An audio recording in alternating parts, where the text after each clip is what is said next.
সেই ওসি নিজাম জনতার মেয়র শাহাদাতকে যে আমাদেরকে আজকে 15 বছর কষ্ট দিয়েছে, আমরা নিজামকে ধরেছি।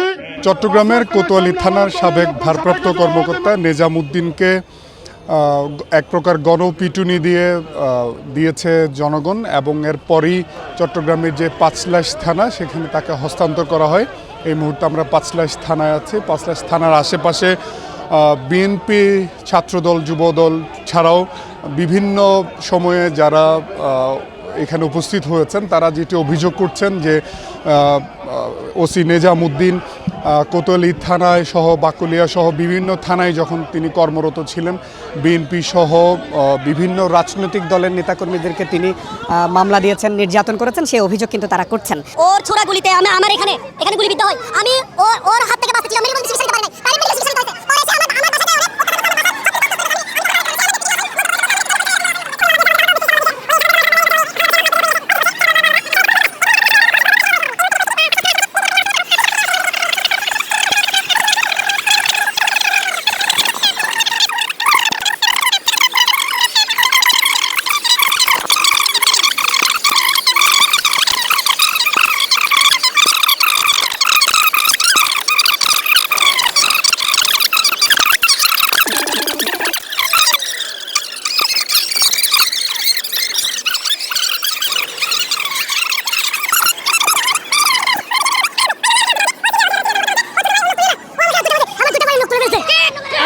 নখ তুলে ফেলছে।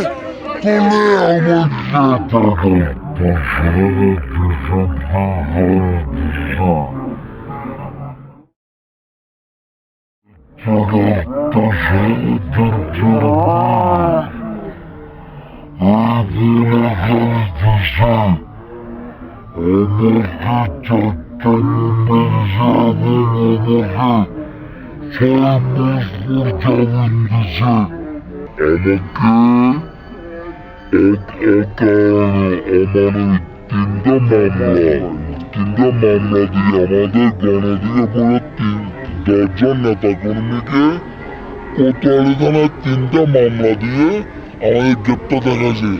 ওখানে 7 দিনের রিমান্ড দেওয়া হয়েছে আমাদেরকে, এবং কি ওসি নিজাম আমাকে আমার অন্ডকোষে সে আমাকে এমনভাবে টেনে ধরছে, এবং কি আমার হাতে অমানবিকভাবে আমাকে রড দিয়ে মারছে, রড দিয়ে বলতেছে তোর কোন বাপে বিভিন্ন বাপে তোর বাঁচাইবো, আমাকে এভাবে অকর্তা বিভিন্ন পর্যন্ত গালাগালি করছে, বলছে তোর বাপে তোকে বাঁচাক। এখন সর্বোচ্চ জুলুম নির্যাতনের অতিমাত্রা উনি চালিয়ে গেছে, যার কারণে আজকের ওই উৎসব জনতা তার উপর ক্ষিপ্ত হয়েছে। আমি পাসপোর্ট অফিসে যাচ্ছি, পাসপোর্ট অফিসে নামতেছি, তখন উনি গাড়ি থেকে নামতেছে। ওই অবস্থায় তাকে দেখলাম, দেখার পরে আমি জিজ্ঞেস করলাম যে ভাই আপনি কে নিজাম? হয়তো হ্যাঁ আমি নিজাম। তখন একটা গাবড়ে গেছে, হ্যাঁ। তো আমি বলছি যে আপনি কোত্থেকে আসছেন? হয়তো আমি ঢাকা থেকে আসছি। আমি চিটাং থেকে কখন চলে গেছে, আপনি কোথায় আছেন এখন? হয়তো আমি ডিবিতে আছি। আমি কোথায়? হয়তো ঢাকায়। তাহলে চিটাং কীভাবে আসছেন? হয়তো কি চিটাং আসছি ছুটিতে। আমি কী কারণে আসছেন? হয়তো একটা কাজে আসছি। তো কাজে যখন আসছেন, আমি বলছি যে দীর্ঘ 18 বছর যে আমাদেরকে নির্যাতন করে আপনি চলে গেছেন, পালাই গেছেন, আপনাকে আমরা খুঁজতেছি, এখন আপনি যে পালাই গেছেন, এখন আসছেন, আপনাকে আমরা কি করতে পারি? হ্যাঁ, এই যখন কথা বলার পরে ও আমাকে বলছে যে আপনি আওয়ামী লীগের দোষর হয়ে সে আমাকে কলার বেড়ে ধরছে। হয়তো আপনার কেমন সাহস, আপনি আমাকে একজন ওসি হয়ে আমি একজন ওসি হয়ে আপনি আমাকে ধরলেন, আপনি 18 বছর ধরে আমাদেরকে নির্যাতন করলেন, এটার প্রতিফলনটা কী হবে? এরকম হওয়ার পরে তাকে যখন আমি ধরছি, সে আমাকে ধরছে। এতটুকু ধরার মধ্যে আমি লাইভে গেছি। আমার কিছুক্ষণ পরে যখন থানায় আসলাম, দেখলাম যে ওনাকে সেভ করে ফেলছে। আমার দাবিটা হচ্ছে যে 18 বছর ধরে আমাদের নির্যাতন করার পরে ওনাকে থানায় রাখার পরে কেন থানা থেকে তাকে বের করে দিল বা গোপনে কেন রেখে দিল, জনসম্মুখ কেন রাখতেছে না? এটাই আমার সবচেয়ে চলন ব্যাগেছে। আমার এটা দাবি থাকলো, শাহনওয়াজ ভাই আমার কাছে দাবি রাখলো তাকে দেওয়ার জন্য। আমি নিজ সাথে তুলে দিছি। আমার ডান পা এখনো যেটা আছে কোতোয়ালির মধ্যে আমাদের ফাটিবের সামনে ছিল, যখন 5 জানুয়ারি ও আমাকে আমার পিছনের প্যান্ট ভরে ধরে আমার গাড়িতে নিয়ে গেছে। আমার ঠ্যাং এগুলো ফাইয়ের মধ্যে 2টা এসআই আমাকে চিপে ধরে এই পাটা আমাকে পঙ্গু করে দিছিল এই ওসি নিজামে। তখন আমাকে বলছে, এটা যখন আমি পাবলিশ করতে চেয়েছিলাম, আমাকে বলছে তুই এগুলো পাবলিশ করো, তোর ফ্যামিলিকেও আমরা ধ্বংস করে দিব।